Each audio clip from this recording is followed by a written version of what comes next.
back to Fan Corner, your favorite nerdy, unhinged podcast.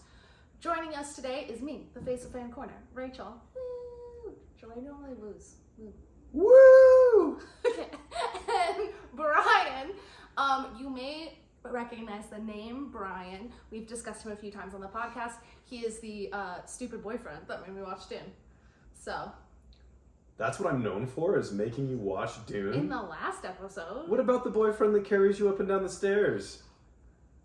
I mean, we said you were smart other times. Okay. In the same episode. That's a good legacy, I guess. Brian is also a fellow nerd, but no panics. Jalaire will be with us usually. He's just a little co-host today, and then if you don't like him, he'll never come back again. So this is an audition. Little did you know. No pressure. I think I'll manage. Okay, so Brian, tell the lovely people, the Fan Cornerites, here. Is that what we call them? I don't know, I just made that up. It sounds good. Fan Cornerites, what's up? Tell them your Hogwarts house and some of your favorite fandoms. Okay, my Hogwarts house. So I thought for a long time that I was a Slytherin. And I don't know exactly why. No offense, Slytherins. Yeah, no. Yeah, that was quite a face that you pulled there. there. That's a face. When I date Slytherins, it's really bad. No, I think it's because when people wish they were Slytherins, it's very cringy. As opposed to real Slytherins. I do think that's true. Because they're like wishing it for like the bad vibes, not the like just ambitious vibes. Like people who call themselves daddy, like you just can't call yourself a Slytherin. So I'm a Gryffindor. Rachel had me take the official Pottermore quiz. The extended edition. It's the only one I allow. I'll drop the link in the bottom. It shows you your percentages. It is life-changing. But I was, I was fairly high percentage Slytherin. Yeah. I was more Gryffindor, but not by a whole bunch. Yeah, so it's your secondary house, right? And so I wasn't totally posing as a Slytherin. But besides Harry Potter, I'm really into Warhammer 40,000. That's my main fandom, which I know is probably problematic in a lot of ways. I liked it before Henry Cavill came out and talked about it, so... Not that I'm a hipster by any means, but... Babe, don't keep your own fandom. You're like, I'm original, so... like, hair flip. No, I really like... Yeah, 40K is a big one for me. What else do I really get into? I like Halo. Like, I read Halo books. Spider-Mans. Yeah, I'm not an expert on MCU, but I do like the MCU. I like some Star Wars. I like lots of different fantasy and sci-fi stuff. I don't know if I get super deep into... the fandoms that I follow as much as I just have a lot that I'm kind of cursorily into. Yeah, but you read ACOTAR. I read ACOTAR, and what's the acronym for the second one? ACOMAF. Okay, I read ACOTAR and ACOTAR 2. Normally if someone says they've read ACOTAR, you assume the series though. You don't need to like list them. No, what was the book we were talking about where it's like the name of the series is not the name of the series? Fourth Wing. Oh yeah, I'm like Fourth Wing 2, and it's like there's like a whole name in the universe, and it's like who's I still don't know what it is. Yeah, that's anyway. Sorry, what's the author? Is that Rebecca Yarros? Yeah. Sorry, Rebecca, if you're watching. LOL. Rebecca Yarros does not watch this very poorly done podcast. Hey, we have a great setup. We have a pile of boxes as a tripod. If y'all could only see what you were sitting on right now, you would laugh. Okay, so the next thing we normally do is we do like our nerdy high mids. So a mid is just something that's like, it's like something that's like kind of a bummer, but not like too much of a bummer. We don't want to be too negative. Yeah, you can be. We have certainly been in the past, but like it just takes the pressure off. You know what I mean? Yeah. Okay, so I'll go first since you're new to this. I'll probably still need your help figuring out what mine are. LOL. Okay. My high is I just got the Princess Peach brand new pink controllers for Nintendo Switch. My Joy-Cons have been dying, and I don't know, they're pink and they're fun. That's why I'm wearing all pink today. And Happy also, Princess Peach Day. There was only one at Target. Literally only one that went in, and we were able to get it. Yeah, the after going to GameStop. Worker disappeared for like 15 minutes, and we weren't sure if he was coming back. I know. I was like surprised he would go back and get it, honestly. I feel like sometimes I'll just be like, nah. Like, he was pretty cool about it. Yeah, he was an icon. And then my mid is next week we both will be at WonderCon in Anaheim, and as excited as I am to go, it's really stressful. We're packing up a bunch of the stuff. It ships on Monday, so we can get there Wednesday, and it's just nerve-wracking, like, are we ready? I don't know. So I'm very nervous about packing a full booth display. LeakyCon was like just one fandom pretty much. It was just suitcases, so it just is a different logistic nightmare, but I'm very excited to meet all of you. Yeah, that's a pretty good high and mid, Rachel. Whoever called that was weird. Okay, Brian. That's my name. What are your high mids? I think my high this week, while getting the pink Joy-Cons was a thrill. My big fun thing this week has been that I've really started making lots of progress on writing a novel. Yeah. So that's been a lot of fun. And it's a fantasy novel. Yeah, fantasy novel, a lot of kind of sci-fi, fantasy elements. Very, of course, like any writer, my plan is that it would be fairly epic. And I have lots of world building, but not a lot of characters yet, so I've got a lot of work to do, but it's been really fun. That is such a good high. So what is your mid, though? That's a little bit harder to even think of. I see why y'all changed the rule from low to mid, because what's been something hard for me this week? Good stuff happens to me a lot, so it's hard to think about. Isn't that like so annoying? It's fine. He's like, I've never had trauma, it's fine. Yeah, no, my mid this week was I stubbed my toe once. Yeah, no. Probably just unpacking. Yeah, we've had like a lot of stuff with the move, and like my job's gotten a little bit busier, and so I think maybe a mid is just I've been having to learn better time management skills just between work and business and life. So I haven't felt like I've had as much time to do my writing and the things that I'd like. Yeah, so, that's agreement. We would all have more time to do our hobbies. Absolutely. They're so good for us. Okay, so now we're going to get into the main topic of the day. Today, we are talking about the TV series Friends, and we're going to go into our hot takes, and they are hot. So prepare yourself. Okay, so first off, we're gonna get the one that everyone talks about out of the way. Love this. It is not our hottest take. I feel like most people are kind of on the same page now, but we're gonna talk about it because how can you not? Okay, so Brian, were they on a break? Okay, I've thought a lot about this, and I know where you stand on it, and I want it to be clear that this was not influenced by any take, hot or otherwise, that Rachel might have. But so my definition that I think is really important in this is the word break. Because some people say they were on a break, which means they were not in a relationship. Yeah. But in my mind, saying you're on a break implies that you will be going back into the relationship. Like the example I thought of for this is like, if I'm on a break at work and I get sloshed, it's not like I can go to work and be like, well, I was on my break. Like, no, I still have, I have obligations and responsibilities because I was just on a break. Right. I wasn't broken up and then thinking, I haven't quit my job and then I get hired again. I don't know, maybe that's a bad example. But so they were on a break, but a break doesn't mean that they weren't together.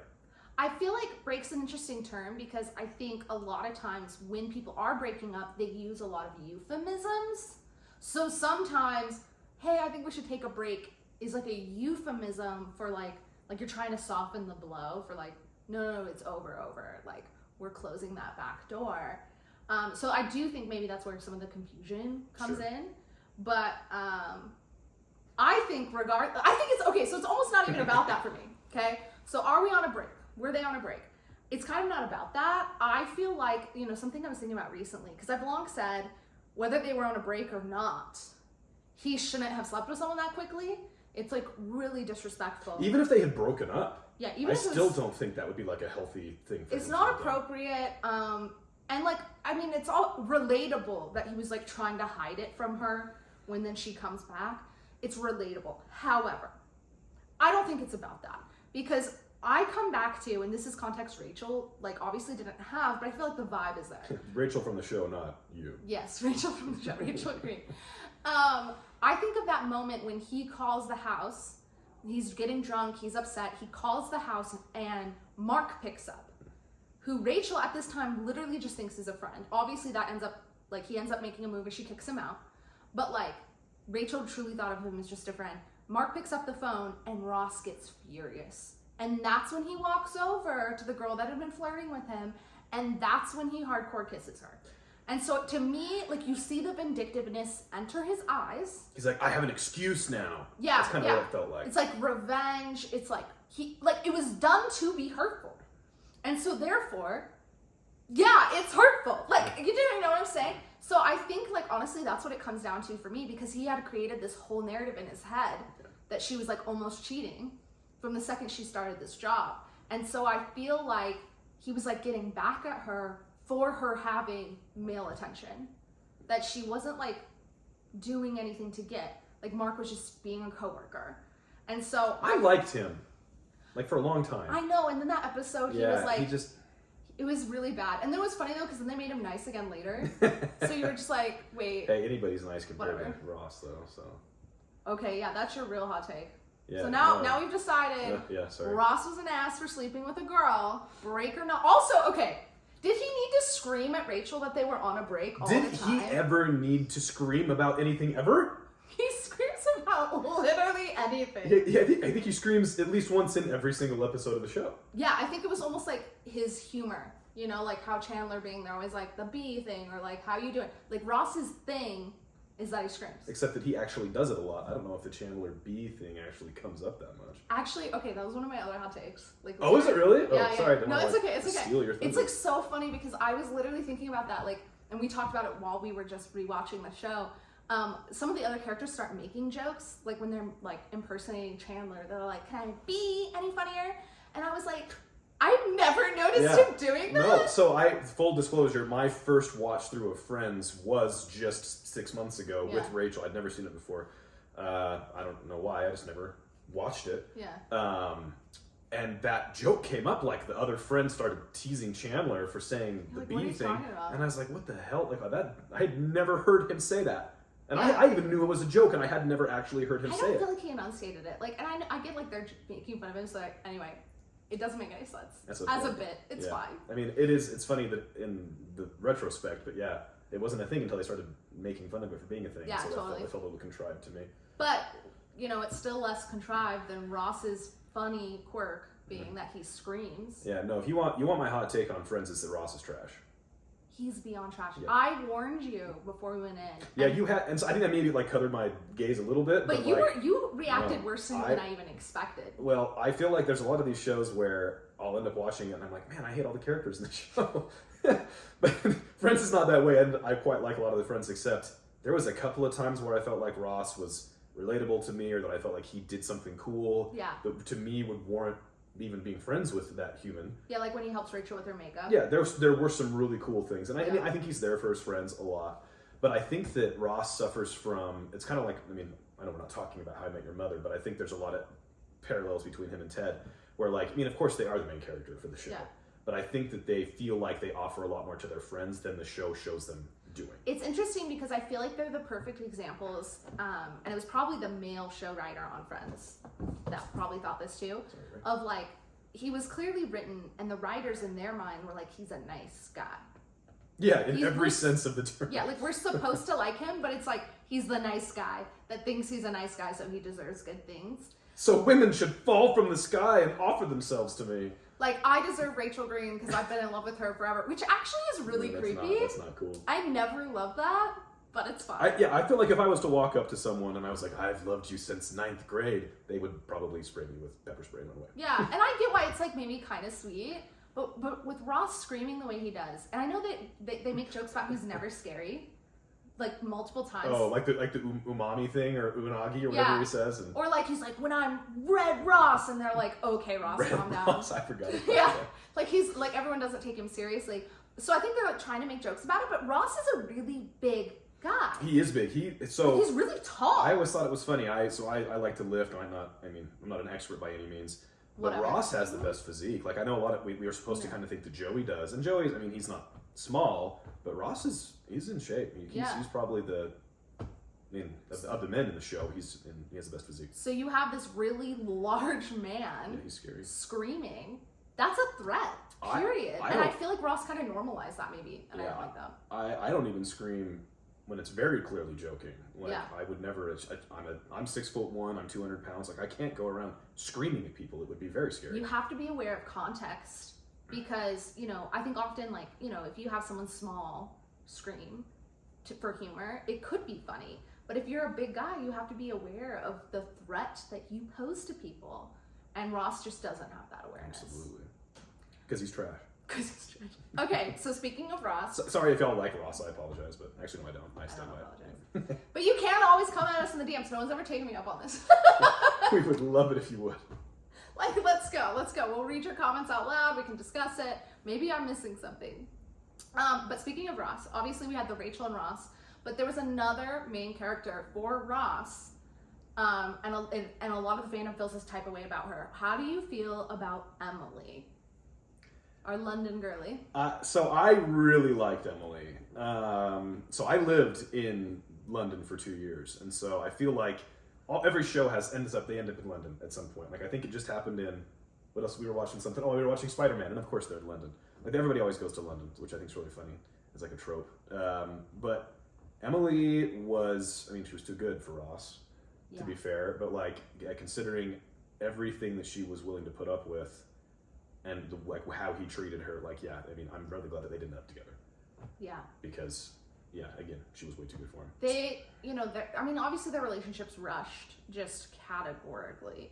But the fact that, he was just very, and I know he got it together when Monica, chewed him out about it, but, Emily's really stressed about the wedding, and, because the church got knocked down a day early, and, literally he's like, Emily, we just have to get married no matter what. He didn't try to solve the problem at first until Monica tells him off, and then he, fixes it. Whereas, does he fix it, though? He does the candle thing. Oh, that was cute. Yeah. I've only seen it once, I apologize. But then, obviously, at the actual wedding, he says Rachel's name. Yeah. Which is actually really exciting to watch. As an audience member, you're like, it's a great finale. It is that's a tremendous scene. However, here's my hot take about Emily, because I feel like a lot of people disagree about this. I think Emily was exactly in the right to say Ross couldn't see Rachel anymore. Okay, yeah, I agree. I feel like, and this is a conversation we've had because it comes up in sitcoms all the time. Yeah. This idea of staying... Reoccurring bit. Yeah, it is. But to be fair, it's a big part of life. We all have people we've dated, right? And so, whether or not you can stay friends with someone, I think it comes up. Yeah. Because people you're in a relationship with are a big part of your life. But I think once, I don't remember where we saw it, if it was a TikTok or something, but it said, if I was to try to say to you that I want to stay friends with an ex of mine, and you say, I don't think that would work, and I say, well, we can handle it, me and my ex can handle it, then that's me putting the way I feel, and honestly, the way some random ex of mine feels above your feelings. Totally. And when you think about why Ross ends up telling Emily it won't work, it was because Rachel was upset when she came in the house that night, and they were all eating. Now, that being said, they did not plan for or strategize for the fact that Rachel lived with Monica. Okay, so what does this look like? What does this boundary actually look like in their lives? But I ultimately think, Ross, she's not just an ex either. He said her name, and then he almost went on the honeymoon with her. And while that was, relatable or whatever, it also is a relationship-ending event. Yeah, absolutely. Whether he said Rachel's name on accident or not, him choosing to take Rachel on that honeymoon, even for a moment, for the bit, instead of Joey. Do you know what I mean? Oh, that would have been fun. That would have been so fun. I feel like that's normally what happens when you get left. Let's take the boys. Let's go. Yeah, you take a best friend. Yeah, sorry, the girls. For you, the boys. It's fine. It's fine. I feel like, of course Emily viewed that as a relationship-ending event because it was. Yeah. And so, it makes sense that he can't be with Rachel because there's clearly, a vibe. I know that it's theoretically possible that you say the wrong name of your to-be spouse at the altar, but also there's no excuse. You just can't tell me that you weren't, you should be so in love and that person's name should be in your mind. Yeah. So I think... When he's looking right at her, do you know what I mean? It's not like Rachel, ran in at that moment and then he said Rachel because he was you know what I mean? There's no excuse. It's just he was obviously thinking, I wish this was with Rachel. Yeah. Not with Emily. Just even subconsciously. Yeah. Consciously or subconsciously. Subconsciously? Unconsciously. Isn't it so? Subconscious? I don't know. Either way, it's not good. Wait, are they the same thing? Doesn't matter. We're getting lost in the sauce. That's my new phrase I say all the time. Because it happens to us all the time. It does happen to us all the time. What are we talking about? Okay, so we've kind of solved that. Talking about a lot of relationships for some reason, that's where a lot of the hot takes come. So this is the one we actually disagree about. Ooh. Because we kind of talked about it the other day. We were getting jazzed for this episode. I know which one this is. And so everyone prepare yourselves. You're going to see a real life vibe. Okay, so Phoebe has a very epic love triangle between David, scientist who goes off to Yemen? No. Russia. Maybe they're just going to two different places. No, Yemen was Chandler when he like pretended he was moving to Oh, Yemen. that's right. To get away from Janice. It's totally Russia. So he moves to Russia. They didn't get to finish their moment. And they have these like moments, will they, won't they, a few times when he comes back. But then she falls in love with Mike. But Mike doesn't want to get married, and that's a deal breaker for her. So she gets back with David, and we have this epic scene where we have to decide between the two guys. And it's interesting because I've heard, okay, I read it in an article, who knows if it's true, but I read recently that it was actually originally supposed to be David who won, not Mike. Because David should win. But Paul Rudd was slapping so hard that they went with that. So, they chose Paul Rudd, not Phoebe and Mike. Why would you choose Paul? To be fair, Paul Rudd's great. I love Paul Rudd. Paul Rudd is great, but like, I don't know. The other day you were like, oh, he's hot. I was like, what are you talking about? He's hot. Paul Rudd is not hot. Okay, I have to admit though, like, I don't know, he's kind of derpy. Like that's kind of his humor. Like well, in Friends specifically too. He's like shaggy. Yeah. Okay. Yeah. His hair needed some work. Which, to be fair, like vibes with Phoebe, but you were like, oh, it's because he's hot. Okay. Well, so what I'll say as far as Phoebe with David or Mike goes is you have to remind me. Did we have anything happen with David that was a red flag? No. How many red flags did we have with Mike? Just that he didn't want to get married again, which I don't think was a red flag necessarily. Sure. Like it was them having two different wants in life, but I don't think it was a red flag. Sure. I just feel like, I mean, yeah, maybe things with Mike were great. I mean, and he was rich and, whatever. But I just think that and I'm a romance newbie, I'll tell you. Like, it's not something I haven't read a lot of romance. I haven't watched a lot of romance. But David and Phoebe had main character love energy. And I feel like Mike was convenient. Okay, hold on. Thanks for letting me get through my piece. You're welcome. Feel free to say more if you have more to say. Okay, so yeah, they did have main character. That's why it's a compelling love triangle. But her and Mike also had main character energy. They couldn't stay away from each other. Their chemistry was there. They were so in love, and they had progressed much further in the relationship than she ever got with David. Maybe it would have been different if she'd had that. But the only reason Mike and Phoebe break up is because they want different things. So tell me it's not main character energy that Mike is like, you know what, I will get married. I fucked up. You're worth getting married for, and that was my issues, and I was just like scared because of my divorce. That's romantic main character energy. It was a very rewarding arc in the end. Yeah. I think maybe part of the reason that I wanted David to win is it's fun to see the nerd win.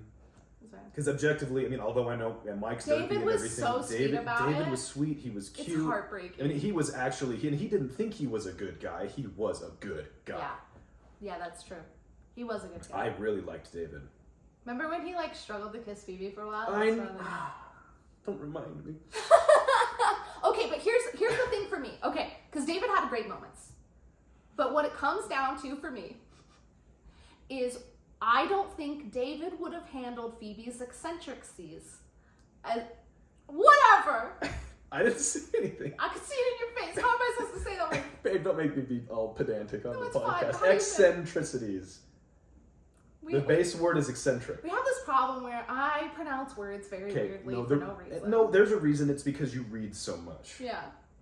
Eccentricities. Whatever. Nicely. I don't think that David could have handled it as well as we saw Mike handle it. Like rat babies, he was so cute to her about the rat babies. Any other partner, which to be fair, rat babies are horrifying, but any other partner would have like killed the rat and the rat babies. And then Phoebe never would have been okay again. Like, could David have handled that? I'm just saying. So I think Mike's great. And I think part of the reason maybe I'm biased against him is because Paul Rudd plays a character that's like really, really, really stupid on Parks and Rec. So what you're saying right now, you're admitting that I'm right? I never said that. I mean, you're saying you're biased, so...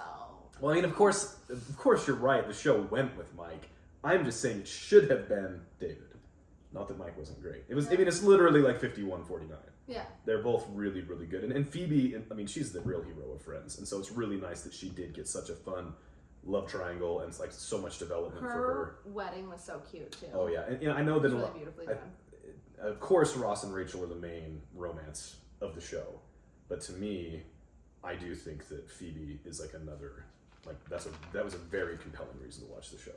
I agree, especially with Phoebe being as eccentric as she is. Watching her come to the conclusion she even wants these things was really beautiful.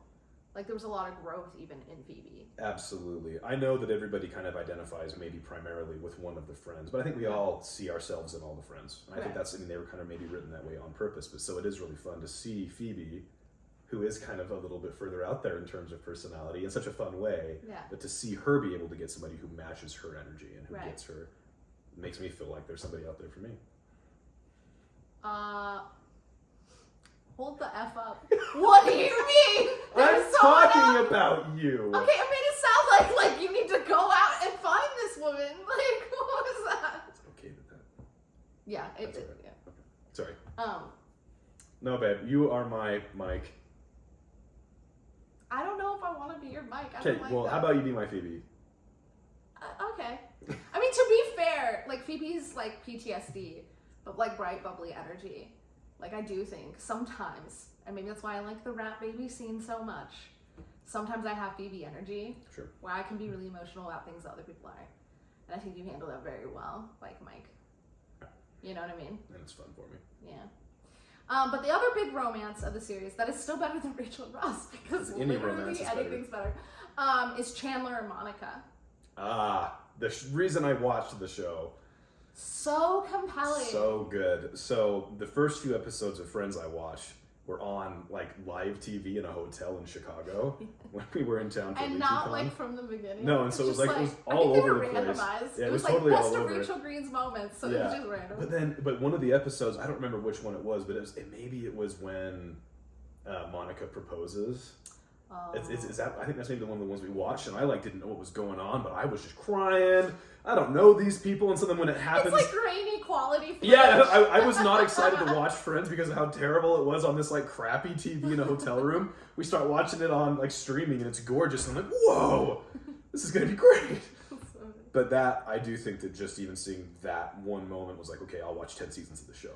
I think it was so beautiful. Because that's the first, like, and we hear a lot of Friends fans talk about this, like in the reunion even, that was a woman proposing to a man. Absolutely. But then it was kind of almost joint at one point, and it was really empowering to watch that happen. I love that she went first. Yeah. But I am glad that he was also trying to figure out how to do that. Yeah. It was such a cool moment. It was such an equal partnership. Yeah. And especially because at the start of their relationship, it was not necessarily like Chandler was trying, but he kept doing weird fails. One time you told me that I had Chandler being energy, and then I started watching the show, and I'm like trying not to be offended. But then he has these really cool moments, and I think I got what you were talking about with it. Yeah, later season Chandler being. Yeah. I was like, babe, that's like not a nice thing to say to someone. No, it's really funny because their relationship, and to be fair, it's because it goes through longer throughout the series than any of the other ones. Very cathartic. At least on again. Yeah. We see them go through more traditional sort of relationship hurdles than the other characters go through. Sure. And so, like, I know one time, our biggest fight ever, you came to me, we had been dating for a few months, and you were like, I just don't know, I'm like scared about the future, so we have to break up. And I was like... It was slightly more complex than that. What was it? And I was like, why? And he was like, he could not give me a reason. And, but I basically, what I ended up saying is I was like, you're giving Chandler being right now. Like, I think you're Chandler beinging me.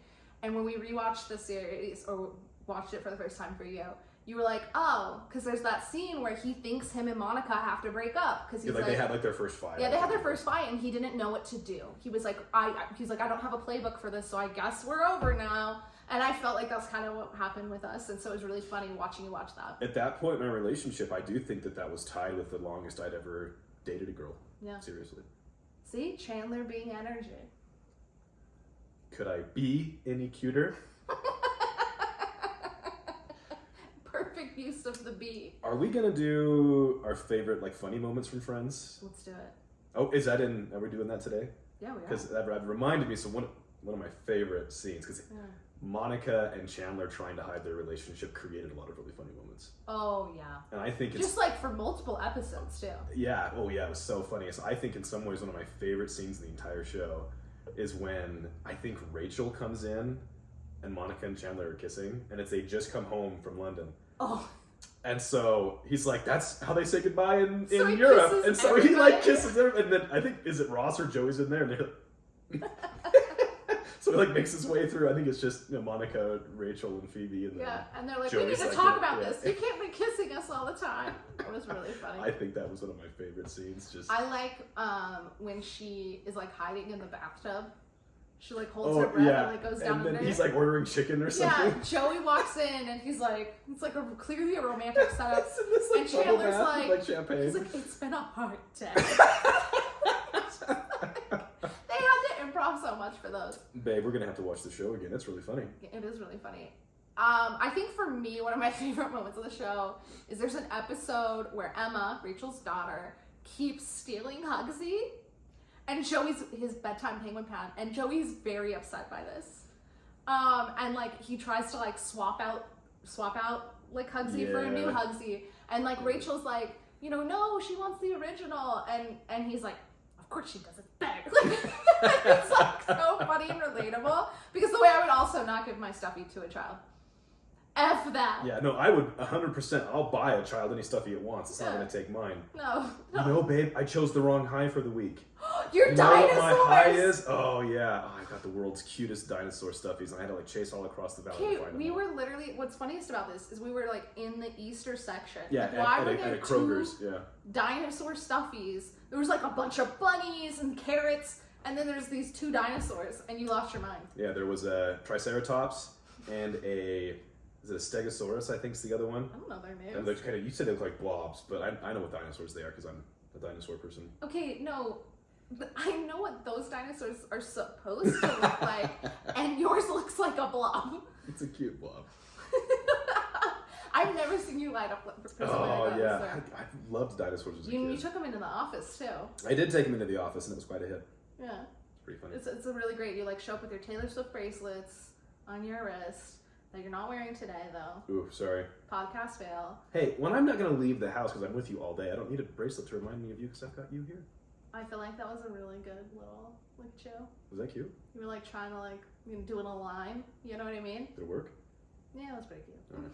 I would pick up your bunny, but I have a baby Ray. One of my other favorite moments, I think, is, and it's actually a Ross moment, which is funny because I know, like, Ross is not my favorite person, but it's when his sandwich keeps getting stolen at work, and he comes and he's, like, telling his friends about it, and he was like, that sandwich is one of the only things I have going for me in my life, because he's lost his relationship, he's lost this, he's lost that, and I was like, you know what, man, I feel that. Like, there have been times where, like, the only thing I have going for me is, like, a certain cookie. And if, like, that cookie's not there, it's the end of the world. Right. It's why I never eat the last thing of anything in our house. I think you learned that the hard way.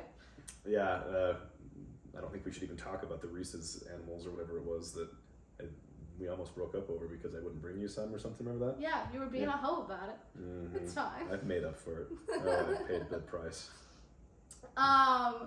Okay, so I think we've gone through a lot of it, but I think maybe where we end off is just, obviously, it was an interesting experience where this is your first time watching the show. Absolutely.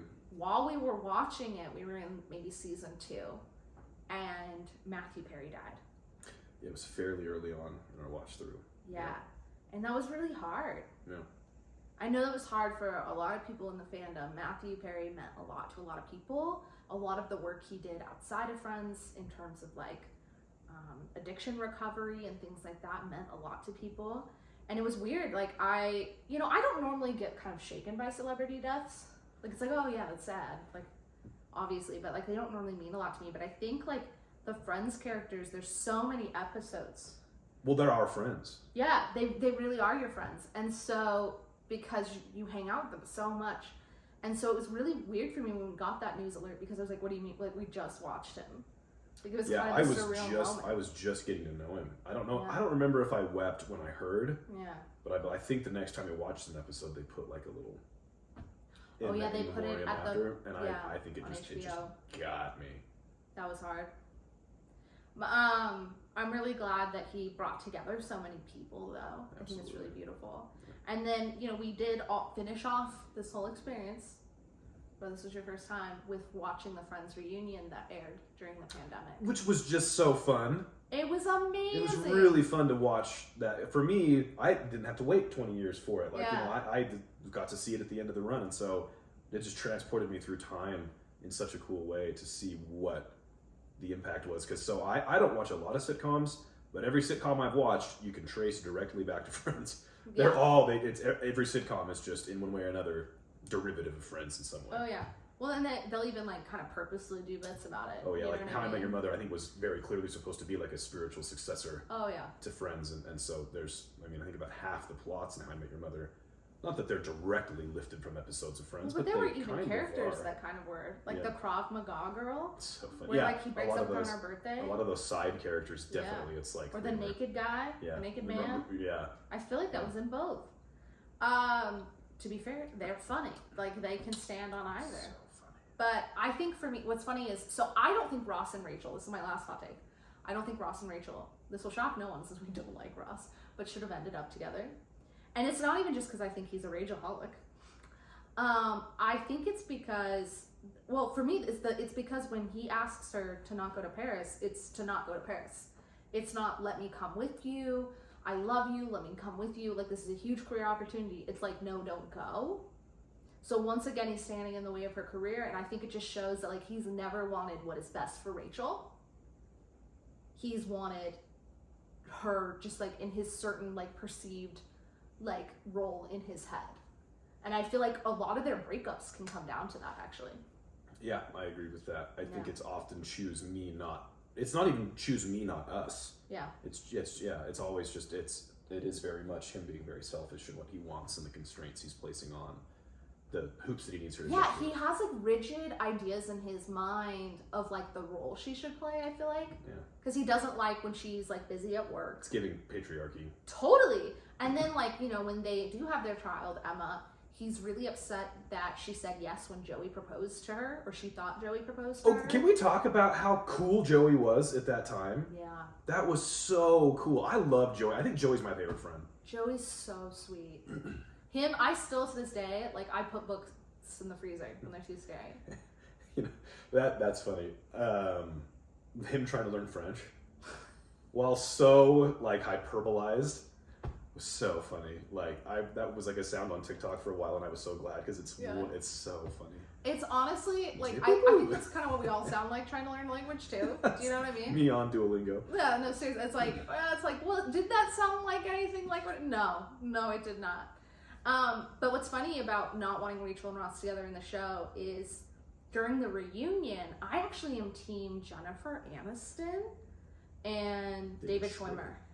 I thought that they had so much chemistry, and when they were talking about how they were in love with each other, it was powerful, honestly.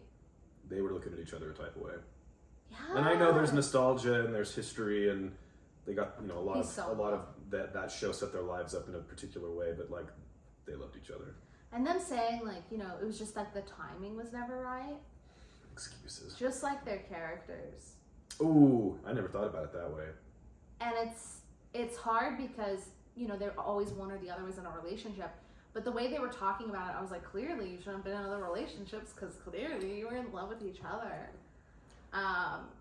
That for me, I was like, you know. So I might hate Ross, but I love David Schwimmer. I think David's a great guy. Yeah. My understanding is, again, yeah, and his acting was incredible. Yeah. Like, he did an amazing job. I just think that the way the character was written was just...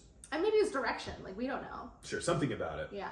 Just for some reason didn't quite work for me. And it could just be like a non-aging well thing. Like, they think it's funny. Ooh, yeah. But like it could to... just be like men being like that is not funny. They made a lot of jokes about people being different sizes and things in the show. Very cringy. Very. What's funny is it's also lazy writing. Yeah, even back then, like, I mean, you don't make certain kinds of jokes, and yeah, like it's so funny because, you know, like, people are like, oh, you know, Friends couldn't air today because it wouldn't be politically correct. It's like, no. Friends is a lot more politically correct than a lot of the stuff I mean, grew up watching. that's fucking true. But not even just politically like, I feel like people say it like it's a slur, but it's like, no, like, if they had taken out the non-politically correct stuff, Friends actually, that was its best writing. had nothing to do with like it's lazy writing. Do you know what I mean? Absolutely. Whereas like putting Chandler in the box during a breakup scene, that was objectively really funny. That's quite funny. You know, so it's like different constraints. And so, but actually the reason I think it's as politically correct as it is, which obviously it has a lot of problems, but I think the reason it still resonates as well as it does, whereas How I Met Your Mother is way more problematic. Yeah, considering it's whatever 10 years older or newer. Yeah, it should be much more on the up and up, and it is not. I actually think it's because it's one of the few shows where we have a woman writer. Yeah, she was tremendous, and her I forget what her name is, and I feel so bad because. Ooh, I wrote it. It's Marta Kaufman. That's right. Yeah, she spoke a lot in the reunion, and I was like, oh, the reason they're good is because of you. You could tell she was the genius behind a lot of that writing. Absolutely. And I just feel like that's why the women's experiences were so much more nuanced and beautiful, and I think it's why the show has staying power. Yeah. That and the fact that we actually have full seasons. Like nowadays, like you can rewatch a lot of Friends because there's a lot of Friends. We watched several episodes a day for months. Yeah. And we didn't get through it. But you know, news things, it's like, oh, there's 6 episodes and 3 seasons. Well, it's like no wonder we love these characters so much because you get to know them so much more. It's like if you've read a big long book series and a character's killed, you feel like a friend has died because I spent more time with the friends than I probably did with most of my best friends in college. Absolutely. I mean, just in terms of hours sitting in the room together, like, I have really good friends that I've spent less time with than I had with Ross, and I don't even like Ross. In a lot of ways, I feel like that's why some of these older shows have better staying power. Like, because Gilmore Girls is the same way with cult following, things like that. It's because they were actual long TV shows. Because I think we're seeing, like, a lot of the writing on some of the newer things is really good, like Ted Lasso. Oh yeah, Ted Lasso's a tremendous show. Absolutely. But you didn't leave feeling like you knew those people. Not the way you know Friends. Because you spent over all 3 seasons of Ted Lasso, I think the runtime would be 1 season of Friends. Yeah, probably. Or maybe 1.5. Is it like an hour and there's 8, and there's like what 4 seasons? Maybe so 24 hours worth of TV. But not a lot. Yeah, that's maybe nothing. 2 seasons worth. But a good friend of mine was just telling me that he's been watching Star Trek and he's watched like 500 hours and it turns out he's only about 70% of the way through. That is so many. How long has he been doing that? I mean, years, I think. Wow. It's been a long time. I had no idea until you told me last night that it was like that big of a thing. Love sci-fi. I thought there were and just I a had few no clue. movies. Yeah, no. Chris Pine and I always forget her name, but Gamora. Zoe. I call her Gamora. Yeah, she's Gamora. And she's in something else that we just watched. I think she was green in that too. I don't know. Anyway, yeah, Gamora. She's great. Getting a little deep and existential. Okay, hit me with one more funny moment. I had one in mind, and then it left as soon as you asked me that. Are you gonna go with like one of the cheesy ones, like Pivot? Well, I know there's those. I cracked that joke when we were moving so many times. Yeah, when I was moving all of our boxes. Okay, to be fair, I have a torn meniscus. No, I know you were really helpful. That makes me sound like so lazy. that was a low blow. I'm sorry. They're gonna be like, do they even like each other? Right. No, Oh my gosh, we're gonna be one of those bits. Do you know what I mean? Like those TikTok couples where you're like, you know what, they actually hate each other. Yes, like no, we're gonna stay together for the camera.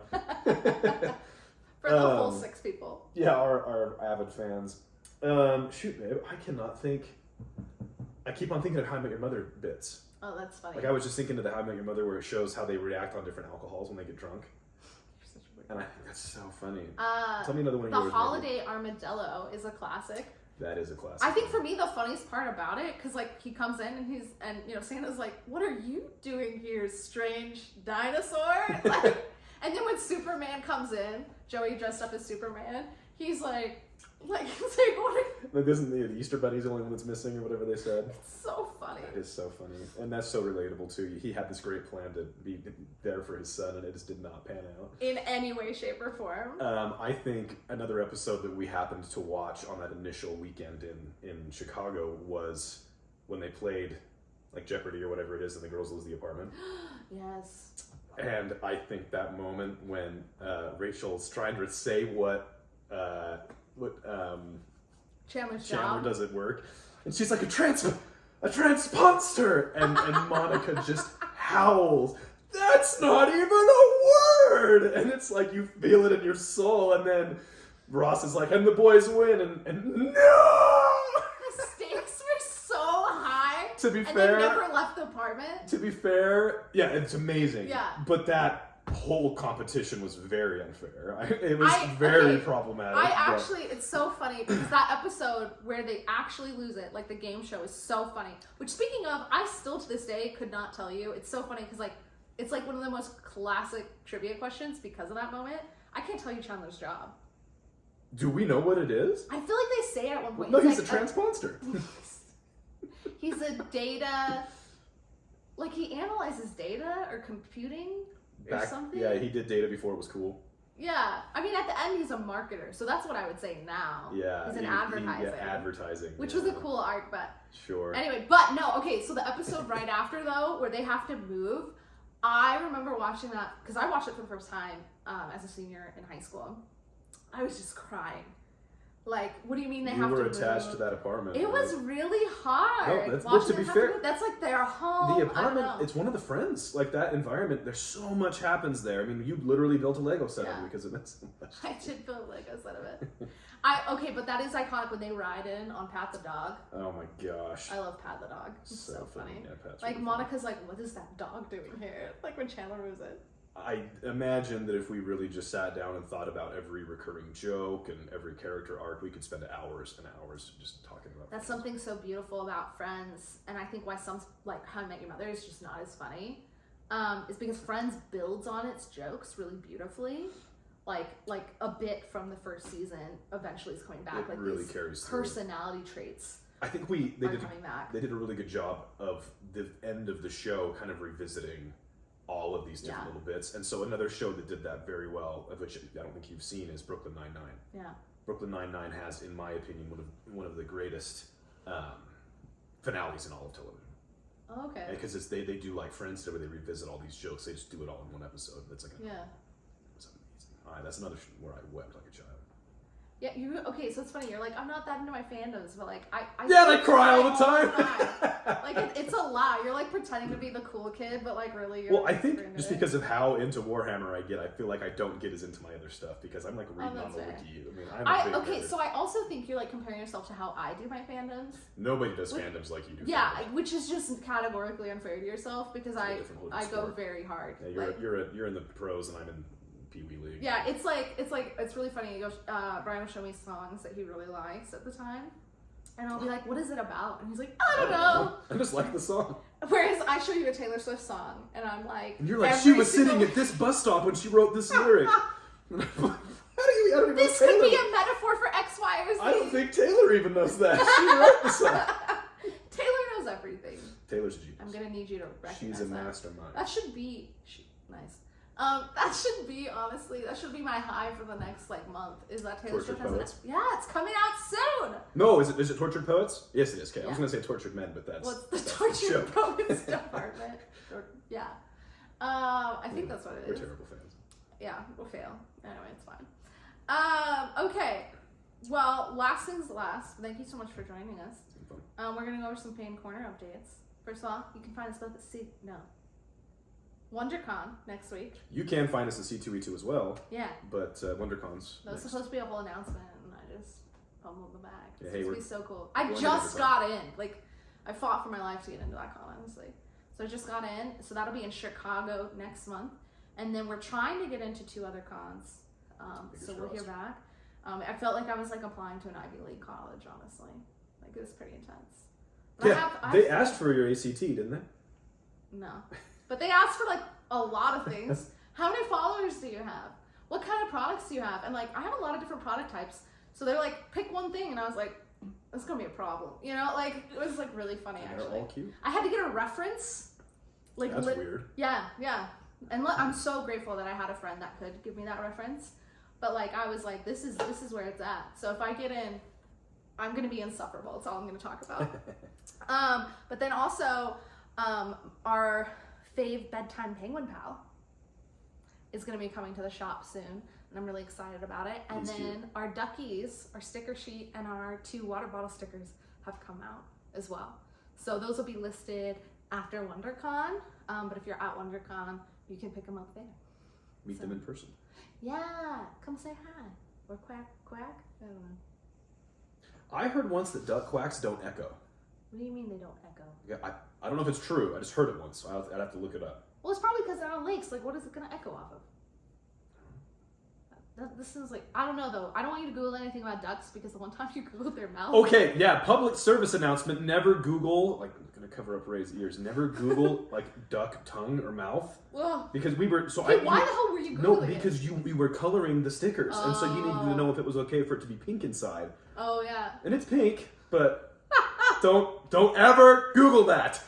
Real ducks do not look like rubber ducks. And it's not like some weird, like, adult thing. They're just horrifying. Yeah. It's like a trypophobia nightmare. Yeah, so They have, like, I won't even talk about it. Just don't Google it. Okay, well, on that very unhinged Ugh, PSA, sorry.